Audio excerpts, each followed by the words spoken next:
इसको अर्जेंसी क्यों नहीं लग रही सर आपको?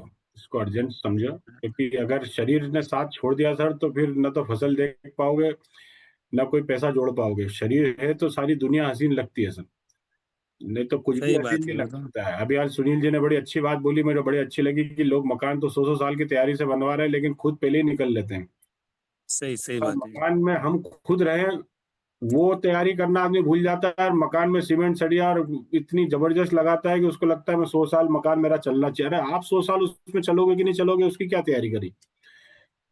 आप बिल्डिंग के रॉ मटेरियल पे इतना ध्यान दे रहे हो, अपना रॉ मटेरियल पर भी तो ध्यान दो, जो है हमारा हवा पानी भोजन। अगर हम उस पर ध्यान नहीं देंगे तो हमारी बिल्डिंग तो किसी भी दिन भरभरा के गिर जाएगी। सही। और बिल्डिंग गिर गई तो फिर क्या बचा सर? फिर तो खेल खत्म हो गया। और आज हम देख ही रहे हैं कैसे लोग जा रहे हैं। तो सही बात। बड़ी अच्छी बात बोली सुन। रोज का खर्चा बचाने के चक्कर में लोग 4-4 लाख रुपए का इन्वेस्टमेंट कर रहे हैं, और 500 रुपए लीटर का पानी पीने के लिए लोग खर्चा नहीं कर रहे हैं। तो ये सोच जो है हमको एक अलग दिशा में लेके जा रही है, जिससे हम आने वाले समय में बड़ी मुसीबत में आ सकते हैं। इसलिए अगर कोई आया है आपके यहाँ पे पानी की अच्छी इन्फॉर्मेशन देने लीलाधर जी, तो इसको गंभीरता से लीजिए। हमारा जी काम है हम आपको अच्छे बेहतर से बेहतर तरीके से समझा सकें। मैं मेरे 8 जी साल जी। के अनुभव से आपको ये बोल रहा हूँ कि आपको आज की आज, अभी की अभी आरटीजीएस कर, चाहे कोई भी कारण आए सामने। आपको लोन लेना पड़े, लोन लो। मैंने लोन लेके मशीन ली थी, मैंने तब ली थी जब मेरे पे 40 लाख का लोन था, और अच्छा। 2 किस्तें बाउंस थी मेरी। उसके बाद भी मैंने मशीन ले ली, क्योंकि मुझे पता था कि अगर मैं रहा तो लोन भी चुका दूंगा, और मैं ही नहीं रहा तो ये लोन भी बहुत भारी पड़ जाएगा परिवार को। तो सही मैंने बात। उस समय रिस्क लिया, और मैंने तब मशीन ली थी जब इंदौर में 5-7 मशीन हुआ करती। हम्म। तो तब मशीन 2,78,000 की थी, तब सोने का भाव था 30,000। आज सोने का भाव 1,02,000।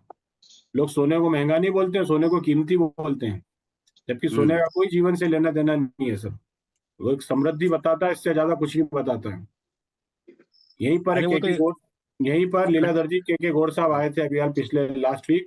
तो के हाँ। गौड़ साहब ने एक बड़ी अच्छी बात बोली थी जब उनको अटैक आया था। तो अटैक होने के बाद वो अचेत हो गए थे, और वो हम्म। लोगों की बातें सुन पा रहे थे। तो डॉक्टर ने बोला था कि 3 से 4 लाख रुपए लगेंगे, और उनका छोटा भाई पैसों के अरेंजमेंट में लग गया।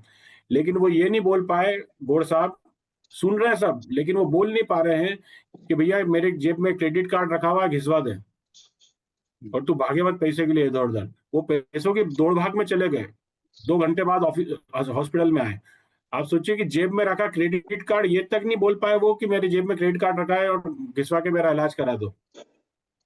आप समझिए कि पैसा काम में नहीं आता है। लोगों की गाड़ियां 20-20 लाख की बाहर ही खड़ी रह जाती है, सिर्फ वो अस्पताल जाने तक के ही काम करती है, अस्पताल के अंदर नहीं जाती गाड़ी।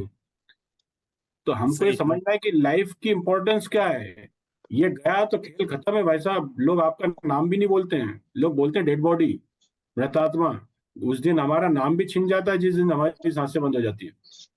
तो हमको सही बात। समझना है कि हम कर क्या रहे हैं। ये सांसों का तो खेल है पूरा।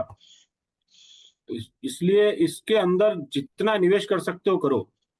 हमारे बाद की दुनिया किसने देखी है सर? तो सही बात। अपने बेहतर अपने ऊपर खर्चा करो। ये निवेश है आपके ऊपर, जो आपने आज तक नहीं किया। आप कपड़े के ऊपर करते हो, जूते के ऊपर करते हो, गाड़ी घोड़े पे करते हो। तो हमने बाहरी आवरण के लिए तो खूब निवेश कर दिया, जो अंदर जो सिस्टम है वो, उसके लिए हमारा क्या निवेश है, वो आप सोचिएगा जरा। और आपको ऐसा लगे कि मैंने आज तक कुछ भी निवेश नहीं किया है, तो आज के आज ही जाके आरटीजीएस कीजिए। और मेरा यकीन मानिए, ये मशीन आज नहीं तो कल आपके घर लगेगी जरूर। लेकिन जिस भी दिन लगेगी आपको अफसोस जरूर होगा कि यार मैं बिना मतलब ही लेट हो गया यार, मेरे को पहले ही ले लेना था यार। इतनी अच्छी चीज अगर आज हमारे आंखों के सामने आ गई है, तो हमें क्यों नहीं लेना चाहिए? आप सोचिए ना कि हम आप समझो चीजों को कि हम जब टीवी में देखते हैं, तो बड़े बड़े विज्ञापन और बड़ी बड़ी चीजें, हम जो बिल्डिंगे हैं और विदेशों की जो चीजें देखते तो एक मन में आती कि यार ये मशीन हमारे घर में भी होना चाहिए थी यार। आज आ गई है तो हम लेने में सोच रहे हैं। इससे महंगी महंगी चीजें आपके घर में ऑलरेडी विराजमान है, जिसका जीवन से कोई लेने देने ही नहीं है दूर दूर तक, फिर भी आपने उसको स्थान दे रखा है घर के अंदर। है कि नहीं आपके घर में पाटीदार जी? सही बात है वो। तो फिर ये चीज ऐसी है जो दिन में 10 बार आपके उपयोग में आएगी, और घर में क्योंकि 10 लोग कीटनाशक मुक्त जीवन खाए जिएंगे। इसलिए मैंने सोची है। क्या सर?